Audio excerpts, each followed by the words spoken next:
I'm Jefe, and on this adventure, Greg and I are going coyote hunting. For those of you who don't know Greg, he's a retired military veteran. He served as an Apache pilot, which I probably fueled him up at one point. You did how many years? 30 years. So I could only do 20. But I was Greg, having too much fun. well, you're enjoying your retirement now? Well, yes. Well, hopefully we'll make it a little bit better on this video. So I've never successfully coyote hunted. I've called in coyotes, never shot one yet. I've hunted lots of things, but never coyotes. So the reason why we're going after coyotes right now is they're responsible for 80% of all fawn deaths. I knew it was bad, that's why I hunted them in the past, but I didn't know it was that bad. So we're gonna go try and help the deer population, but first we need a sight in our rifles. What's your weapon of choice? Mine is an AR-15. Same. I'm suppressed though. I'm not suppressed. So, when you're coyote hunting, they usually come in about under 100 yards. So we're gonna zero in for 100 yards right now. Yeah. We're gonna get shooting.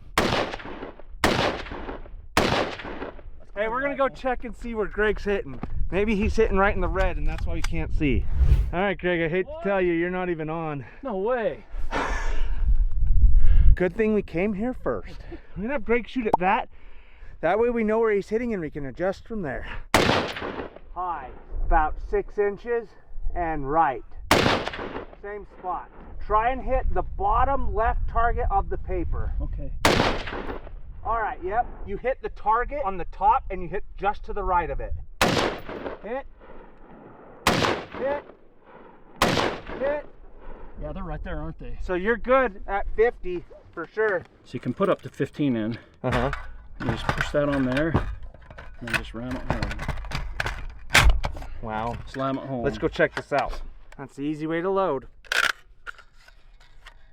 All right, so Greg is shooting a red dot. Has no zoom, so it's 1 power. It's like looking with your eye, and that's where the red dot is. This is what I'm shooting. I have 3 to 10 times zoom on this rifle. So that means it makes an object appear 10 times bigger at distance. I'm also shooting 223 varmint rounds, so they're hollow points. Greg is shooting 5.56 ball ammo. All right, I haven't shot this gun in about a year, so we'll see how well I do. Okay, I'm aiming bottom right. Okay.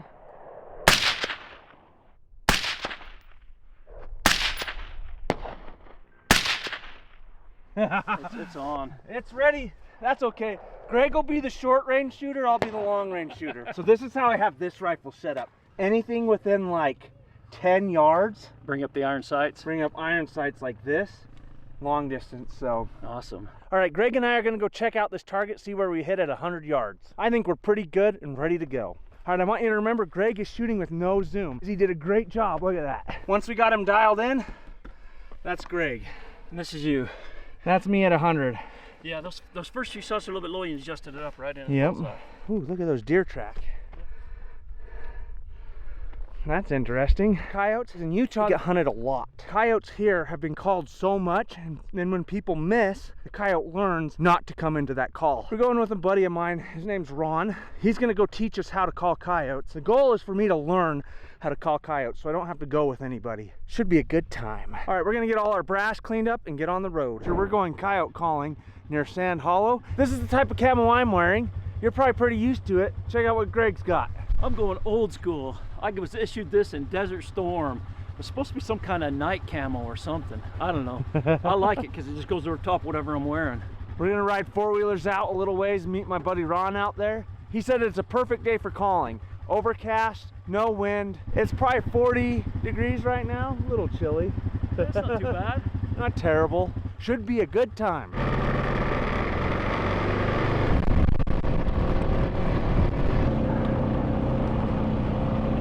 Okay, what we're doing is we're gonna head up over this ridge right here. Then we're gonna call on the backside. So what coyotes try and do is they try and wind you. So whichever way the wind is blowing, they try and go downwind from you, so that way they can smell you. If they smell you, they're not gonna come in. They're smart, so sometimes they'll take their time coming in, and then they will sit and watch for movement to see what it is that they're coming in for.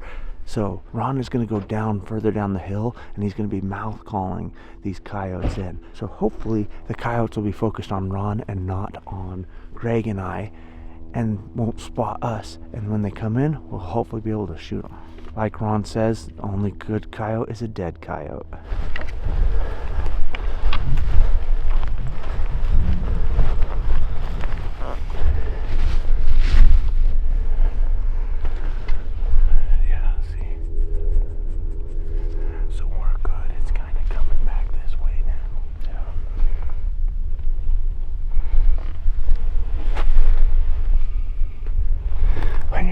going up over these hills, you never want to silhouette yourself. So you want to try and keep a tree between you and the other side. That way if there's a coyote in there, he stands a less likely chance of seeing you. Ron's right there. We're gonna get a little bit further ahead so he can see over this hill.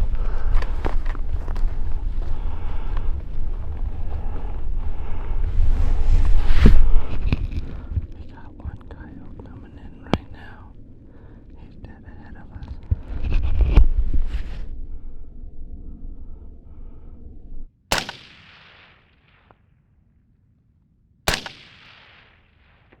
Dang it.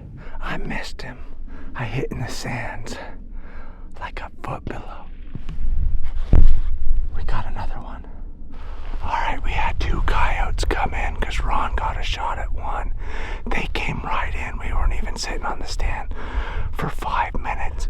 But then it started running away from us. So I took a shot when it stopped. And I hit probably right under its belly by like 6 inches to a foot. I was just guessing the yardage. We're gonna go check on Ron. You think you got him? Oh, I hit him. Okay, Greg and I will go find him. I want to go see this. We might have a coyote down. That's awesome. That's an amazing first set. What a way to open up the day. He thinks he heard him. Sounded like something like running in place. So keep an eye out wide too, Greg. Just in case he takes off. This is the second den we found out here. Maybe even the third. Looks like they call this home. All right, Greg just found him. 1 coyote down. That's awesome. He's a young pup. All right, now that we got this coyote, we're gonna head to the next stand and try and call in some more. All right, we made it to our second spot. So the coyote that I shot at, he ran over this way. Maybe we'll get another shot at him. But this is the same situation, just tons of coyote track all the way through here. I'm gonna sit right down in here. That way I can see up over the bushes, but I can move a little bit easier without the coyote spotting me.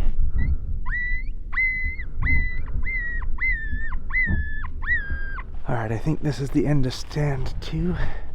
I'm pretty sure Ron had a coyote come in or something because he got on his gun and he barked at it. So when a coyote's moving, you can bark like a dog at it, and often they'll stop and they'll look at you to see what the barking was. We'll ask Ron and see what happened. But I had a bird. They kept moving about 100 yards away from me. It was a white bird. Kept making me think that there was a coyote there. But no luck this stand. That was a good setup though. Yeah, it was. It's a really good setup. Good visibility.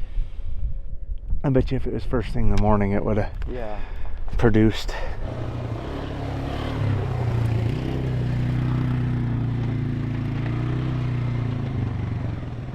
All right, Greg and I made it back to the trucks. Got our 4-wheelers loaded up. We're done hunting for the day, but we're gonna go get some lunch.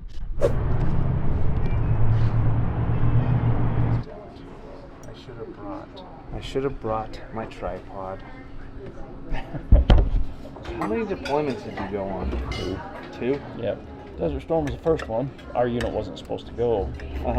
Right out of flight school, I get sent to Fort Hood, Apache Training Brigade.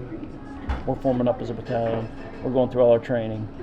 Desert Storm kicks off. 6 Cav is supposed to go. Then they our operational readiness rate, our OR rate has not been reported accurately. It was like down in the 30s, and it's supposed to be up, above 85%. They said, okay, we're going to take this battalion over here, whose OR rate's good, and deploy them over there instead of sending 6 Cav. Desert Storm kicked off in August, and we went over in December.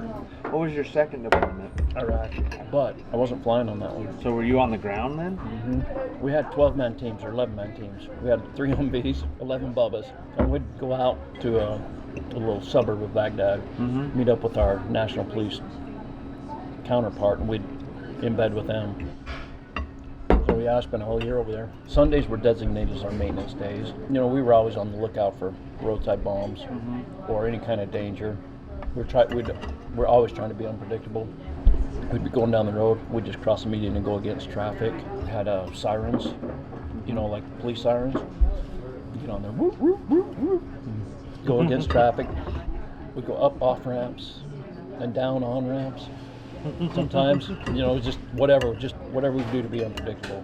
I went on a mission one night with this other team. They were short one person for whatever reason, and I just went, and I was driving. You know, we're driving night vision goggles. They're directing me where to go, you know, saying, hey, go this way, and we're going in here. And ran over some concertina wire you couldn't see under the goggles, and it got in and just wrapped around the axles. It stopped the vehicle, and so, you know, the others kind of formed a protective barrier, and they're like, all right, we're going to cut this free. I said, I ran over it, I'll cut it free, and so I'm under there with a Gerber, trying to cut concertina wire, which is pretty thick stuff, you know, cutting it and pulling a piece out at a time. Man, I was on there for like 45 minutes trying to free that Humvee out. It was so miserable. So if you've been watching my channel for a while, you may have noticed that I've missed the most important shot. And that's when it's actually time to pull the trigger. And that's because I don't have the proper equipment, but I think I have a solution for that problem, and that's phone scope. So they make a mount so you can hook your phone, your GoPro, or other cameras up to pretty much anything. We're gonna be testing them out and see how well they work. They're also made right here in St. George, Utah. Okay, we're at our second stand. We're gonna try hiking about a half a mile in. Just get away from the four-wheelers, because what coyotes will do is they'll hear the four-wheelers come in and they'll know something's up, especially coyotes this close to a town, because they've been called multiple times. So we're gonna hike back in, find a good little ridge to sit on, and hopefully we can call in a coyote. What are you shooting this time, Greg? A 6.5. 6.5 Creedmoor. That's a phenomenal round. I shot my first elk with that round. People say you shouldn't shoot elk with it. Dropped her. She ran 10 yards. I'm a firm believer, and I'm a testament to this because sometimes I'm bad at shooting, but I believe it's more the shooter, not the actual round. And I believe practice. So we got a very light breeze blowing from the south to the north. Let's just make sure we're sitting in line with each other to keep that scent cone down to a minimum. East to the south. So, well, we can face west. Southwest. But let's just make sure that we're in line. So instead of being staggered, so that scent cone just stays as small as possible. So I think if we hike to that hill and sit on it and look over in that valley and just sit like right side by side, we should be good. I think we're still good though. So Greg and I are hiking out and we found another road closer. It's better that we parked the four-wheelers way back there and hiked in, even though it would have been nice to come in on this road. There's no fresh track of people driving on it, so we're gonna go up over this hill and try and do it. You can see fresh track.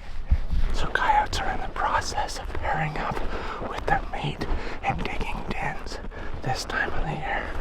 So that den looks like it was freshly dug. We had a bad windstorm last night that covered in a few of the tracks.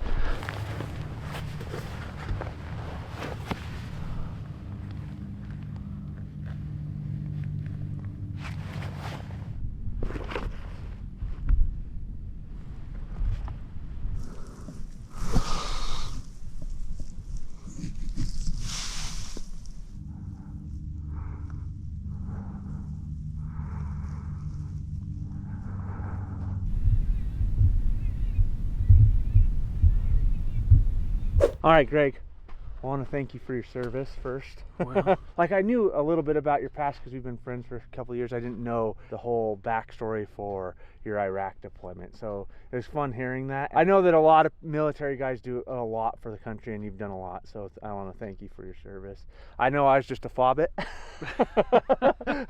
I sat on the fob the whole time, but I'm okay with that. So I want to support the military veterans, people like Greg who have gone out and done a lot for this country. I hope to bring more veterans on adventures like this. So I wish we would have got more coyotes, but that's hunting for you. Yeah, it's called hunting, not catching, right? Yeah. I think we're going to get some mouth calls, and we're not going to give up. I may not be a professional hunter. I might be new at this, but I'm learning. Just to get out and see nature and Yep. be out here with friends. Yep.